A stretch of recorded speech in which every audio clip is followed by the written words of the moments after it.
Assalamualaikum warahmatullahi wabarakatuh. Halo sahabat YouTube di mana saja berada. Jumpa kembali bersama Yumnazi TV.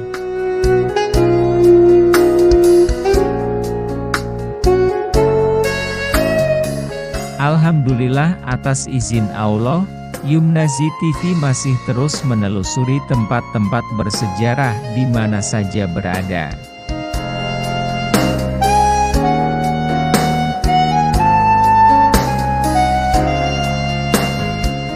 Kali ini, Yumnazi TV akan mengunjungi Kampung Tirtayasa dan Kampung Tanara Serang, Banten.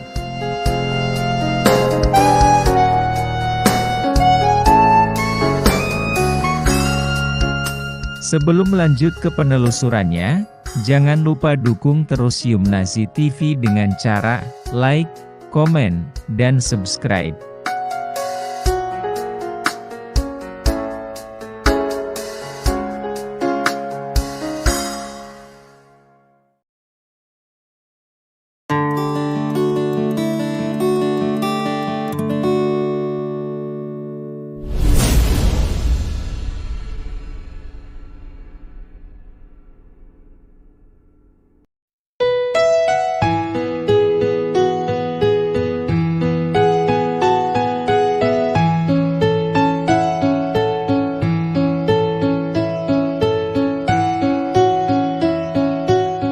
Sultan Ageng Tirtayasa adalah Sultan Banten ke-6 yang berhasil membawa kerajaan Banten menuju puncak kejayaannya.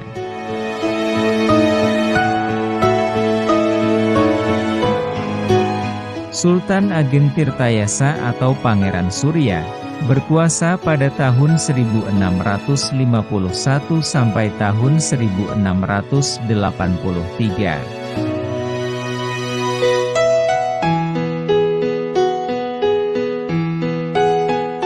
Selama berkuasa, perannya tidak sebatas memajukan Kesultanan Banten.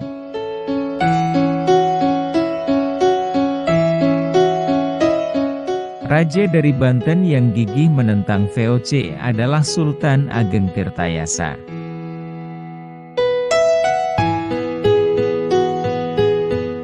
Berkat kegigihannya dalam membela bangsa Indonesia, ia bahkan dicap sebagai musuh bebuyutan Belanda.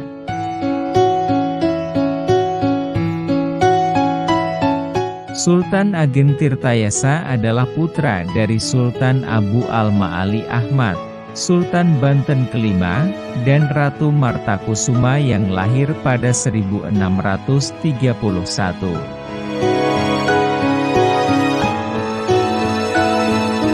Kakeknya bernama Sultan Abdul Mafahir Mahmud Abdul Qadir atau dikenal sebagai Sultan Agung, Sultan Banten keempat yang juga gigih memerangi Belanda.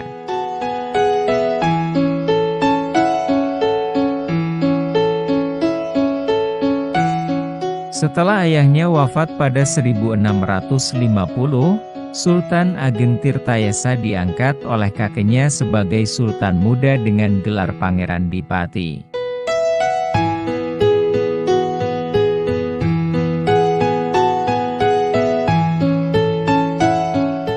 Kemudian setelah kakeknya wafat pada 1651, ia resmi naik tahta menjadi Raja Banten ke-6 dengan gelar Sultan Abdul Fattah Al-Mafaki.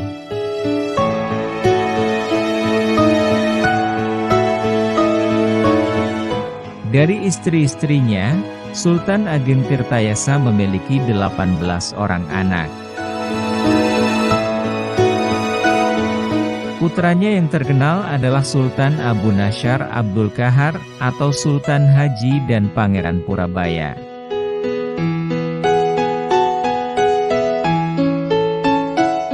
Menjelang akhir pemerintahannya, Sultan Ageng Tirtayasa berselisih dengan Sultan Haji hingga memaksanya meninggalkan tahta dan mundur ke Dusun Tirtayasa yang terletak di Kabupaten Serang.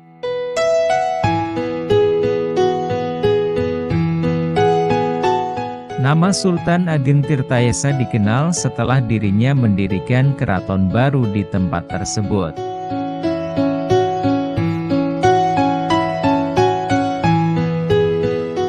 Pada masa pemerintahan Sultan Ageng Tirtayasa, Banten terus mengalami kemajuan.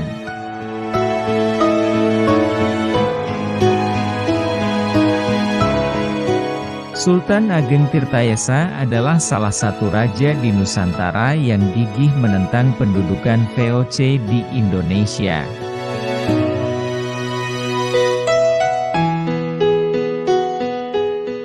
Demi meneruskan perjuangan kakeknya, pada 1652, Sultan Ageng Tirtayasa mengirimkan tentaranya untuk menyerang VOC di Jakarta.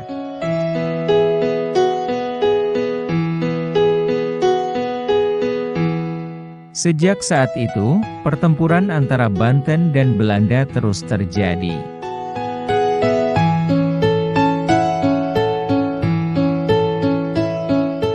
Karena Banten terus-menerus melancarkan gerilya, Belanda berusaha membalas dengan memblokade pelabuhan-pelabuhan.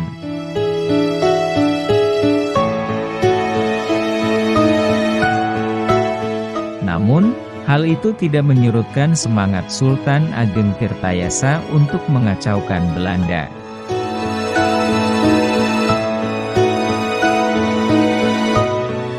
Pada tahun 1655,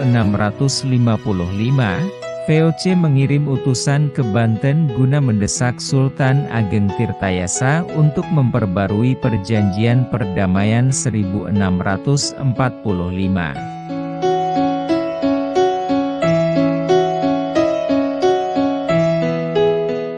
Sultan Ageng Tirtayasa dengan berani menolak pembaruan perjanjian dan bertekad menentang Belanda.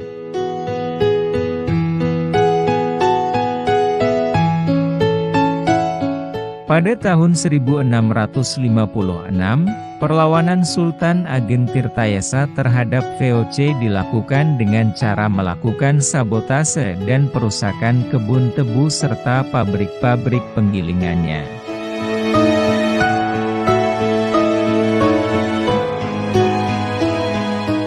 Tentara Banten juga membakar kampung-kampung yang digunakan sebagai sarang pertahanan Belanda.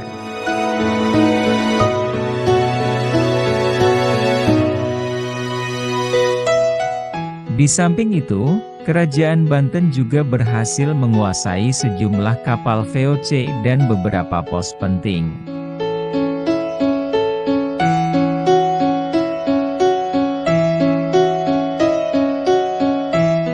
Sekitar sebelum tahun 1671, terjadi konflik di dalam istana dan Sultan Ageng Tirtayasa memilih untuk pindah kediaman di luar Banten.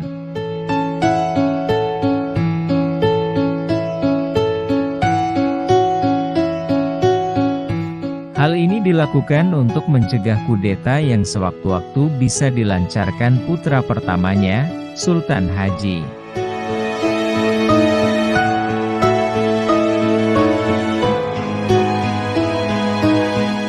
Pada 1680, Sultan Ageng Tirtayasa kembali mengumumkan perang setelah terjadi penganiayaan terhadap para pedagang Banten oleh VOC.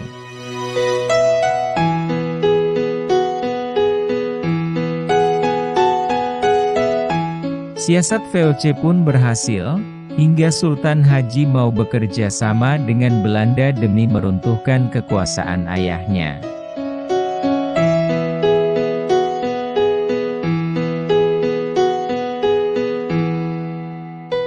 Pada 1683, Sultan Ageng Tirtayasa ditangkap dan dipenjara di Batavia sehingga harus menyerahkan kekuasaannya kepada putranya.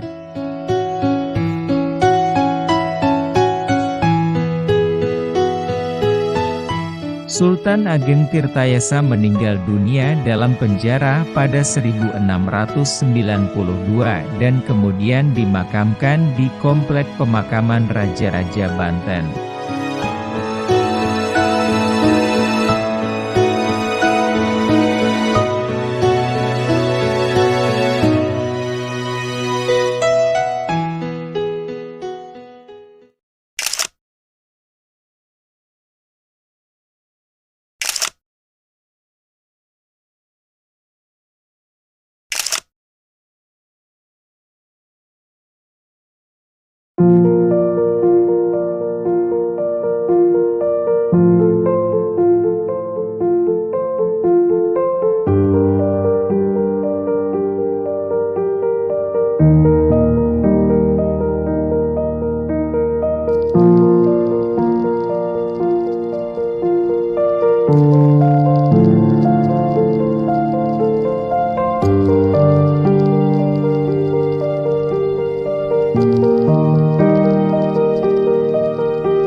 Kampung Tanara, Kecamatan Tanara, Kabupaten Serang, Banten.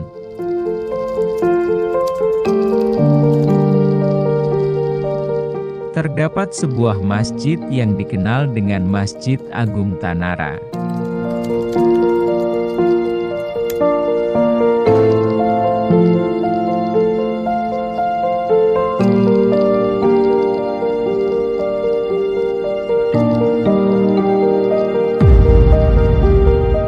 Masjid tersebut adalah salah satu peninggalan Sultan Banten pertama, yaitu Sultan Maulana Hasanuddin yang memerintah Kesultanan Banten pada 1552 hingga 1570.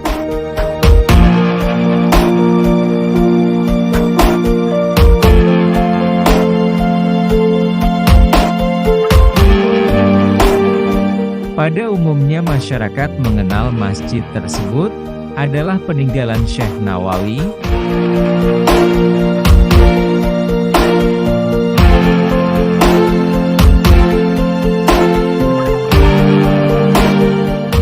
Karena lokasinya berdampingan dengan rumah kelahirannya.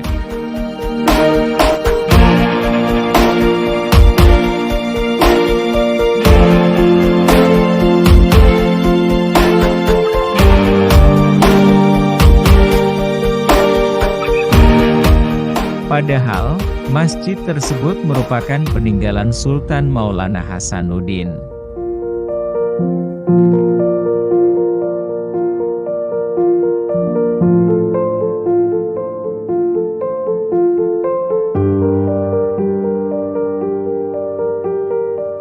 Pantas dikatakan demikian, karena memang tak ada prasasti yang menyebutkan bahwa masjid tersebut didirikan Sultan Maulana Hasanuddin.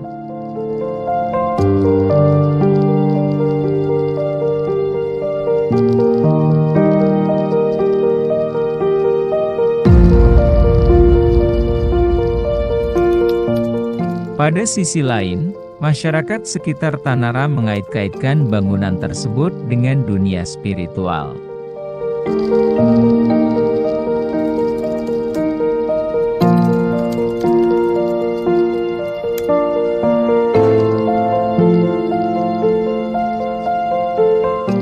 Arsitektur dan aksesoris yang terdapat di masjid tersebut mirip dengan Masjid Agung Banten Lama.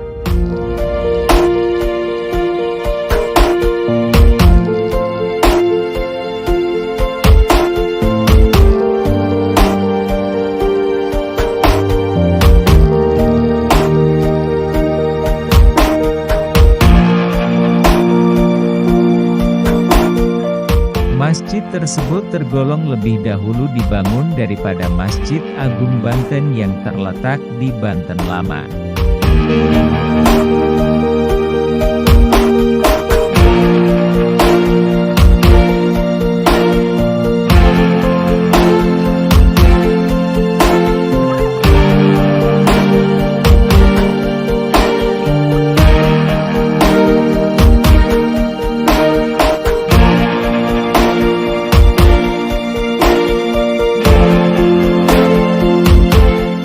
Sebab, Masjid Agung Banten Lama didirikan pada masa pemerintahan Sultan Maulana Yusuf.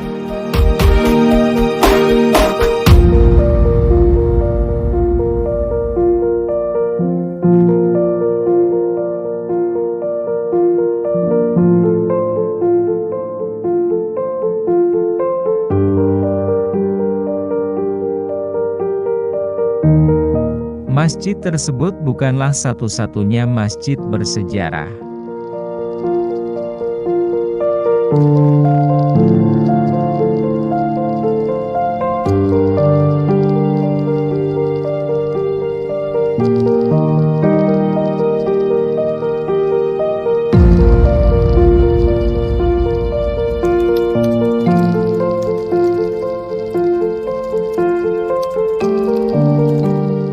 Ada juga yang berdiri pada masa kekuasaan Maulana Yusuf, Masjid Kasunyatan.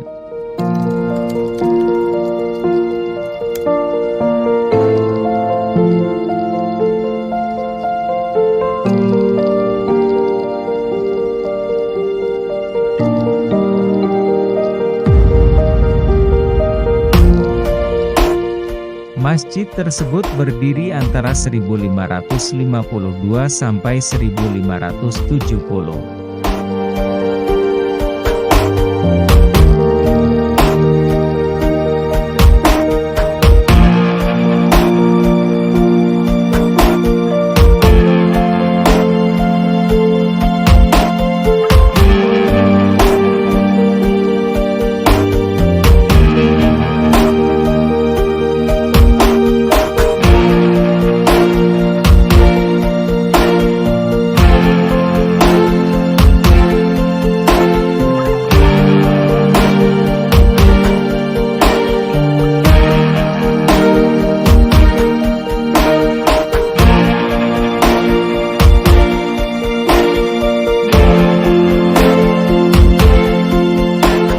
Kasunyatan tidak lepas dari lokasi masjid, yaitu Kampung Kasunyatan.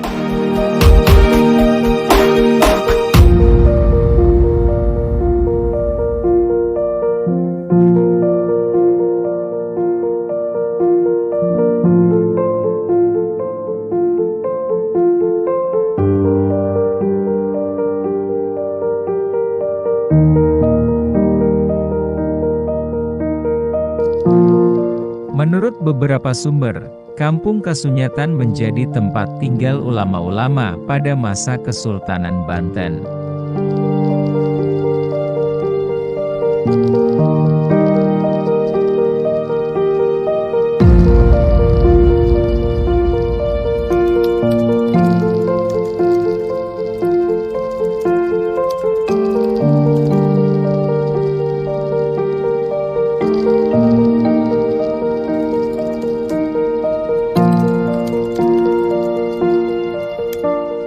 Awalnya, masjid tersebut diberi nama Masjid Al-Fatihah yang berarti pembuka.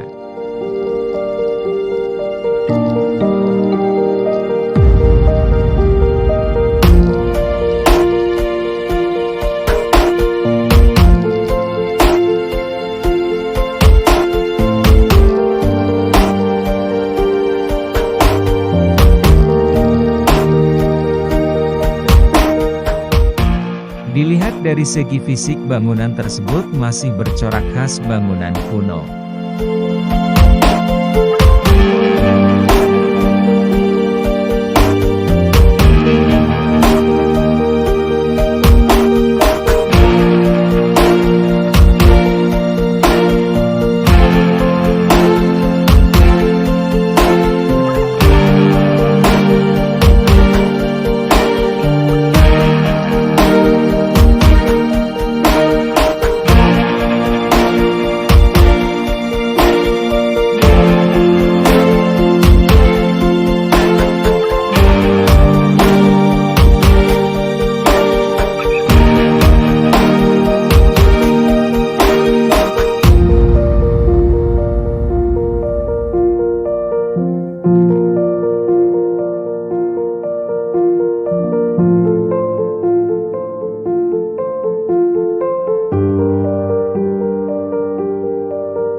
Di ruang utama Masjid Kasunyatan terdapat 4 buah tiang penyangga berbentuk bulat dengan ukuran tinggi kurang lebih 5 meter yang diletakkan di atas umpak setinggi kurang lebih 50 cm.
Seperti masjid kuno pada umumnya,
di area masjid tersebut juga terdapat makam tokoh penting sangat berperan pada masanya.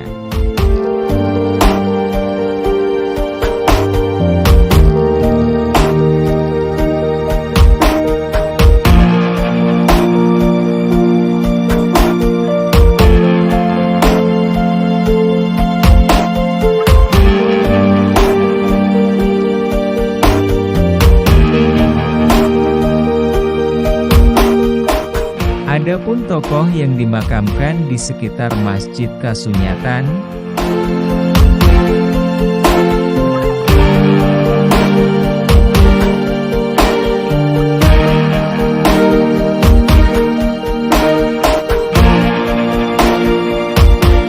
yaitu Syekh Abdul Syukur, Syekh Ahmad Al-Madani, Tubagus Urip, Syekh Habul, Pangeran Arya Kasunyatan, Tubagus Sulaiman, Syekh Hasan Han, Buyut Cempa, Patih Jaya Kusuma, dan Tubagus Zulkarnain.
Pangeran Sunyararas bin Maulana Hasanuddin memang tidak menggantikan ayahnya menjadi Sultan Banten.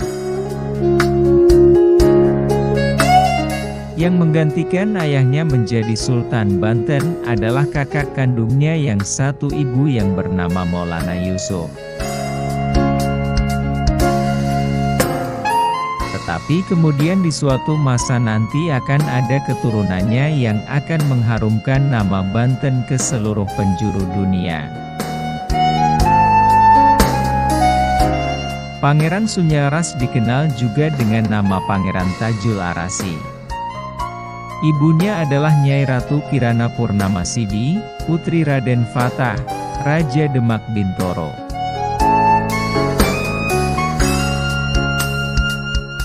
Jadi dalam diri Pangeran Sunyararas mengalir pula darah Raja-Raja Majapahit karena Raden Fatah adalah putra Brawijaya, Raja Majapahit terakhir.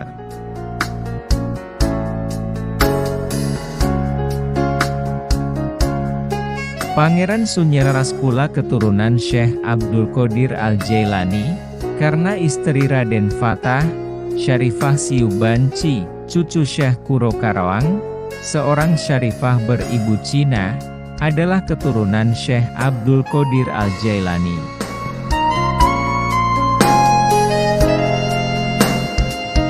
Istri Pangeran Sunyararas tidak tercatat dalam buku induk nasab Banten, yang disebutkan bahwa Pangeran Sunyararas mempunyai 5 orang anak, yaitu Pangeran Wiraraja atau yang dikenal dalam pencatatan nasab berikutnya dengan nama Maswai, Pangeran Warung, Ratu Tanjung, Ratu Wadon dan Ratu Panggung.